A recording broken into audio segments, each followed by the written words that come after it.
Bienvenue sur Sophia Science, la chaîne YouTube qui répond à toutes vos questions sur le monde de la science, notamment la science, les mystères, les extraterrestres. Le contenu de la vidéo d'aujourd'hui est: un animal méconnu transporte des milliers de tonnes de CO2 vers les abysses. Imagine un instant que, quelque part au large, dans les profondeurs de l'océan, travaille sans relâche un allié inattendu contre le réchauffement climatique.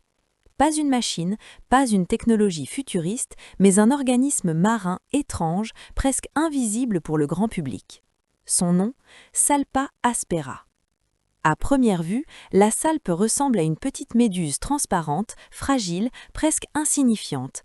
Et pourtant, elle joue un rôle colossal dans la régulation du dioxyde de carbone, ce fameux CO2 dont on parle tant quand il est question de gaz à effet de serre. Depuis les années 1970, des biologistes de l'Institut océanographique de Woods Hole et de l'Université du Connecticut ont mené plusieurs expéditions dans l'Atlantique Nord. Et leurs observations ont révélé quelque chose de fascinant.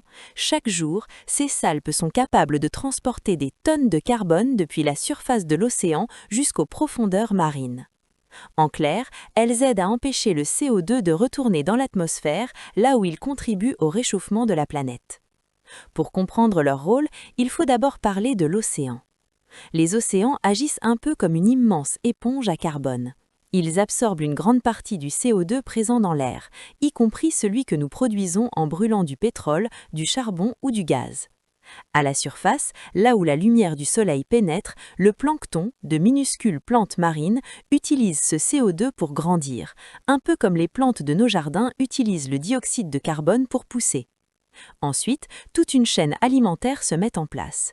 Les petits organismes mangent le plancton, les plus gros mangent les petits, et ainsi de suite. Le carbone circule, passe de bouche en bouche. Le problème, c'est que la plupart de ce carbone finit par être relâché dans les excréments, lors de la décomposition des animaux morts ou simplement par la respiration. Et une partie de ce carbone peut alors remonter vers la surface et retourner dans l'atmosphère sous forme de CO2. C'est là que Salpa aspera entre en scène. Ces salpes vivent en bancs gigantesques, parfois composés de milliards d'individus. Chaque banc peut couvrir une surface équivalente à celle d'un grand pays, environ 100 000 km². Et leur appétit est impressionnant. Les scientifiques estiment qu'un seul banc peut consommer près des 3/4 du plancton carboné présent à la surface de la mer chaque jour. Mais surtout, ce qu'elles font ensuite est crucial. Leurs excréments, extrêmement riches en carbone, forment de petites billes qui coulent très vite. Imagine des ascenseurs naturels, mais vers le bas. Chaque jour, ces déchets transportent environ 4000 tonnes de carbone vers les profondeurs de l'océan, loin de l'atmosphère. Et ce n'est pas tout. Quand les salpes meurent, leurs corps chargés de carbone coulent eux aussi comme une pluie silencieuse vers les abysses. En une journée, ces carcasses peuvent descendre à plusieurs centaines de mètres de profondeur. Résultat, le carbone se retrouve piégé dans les profondeurs marines pendant très longtemps, parfois des siècles. Le mode de vie des salpes est tout aussi fascinant. Le jour, elles plongent à 600 ou 800 mètres de profondeur, là où la lumière ne pénètre presque plus, pour échapper aux prédateurs. La nuit, elles remontent vers la surface, se nourrissent du plancton abondant et se reproduisent.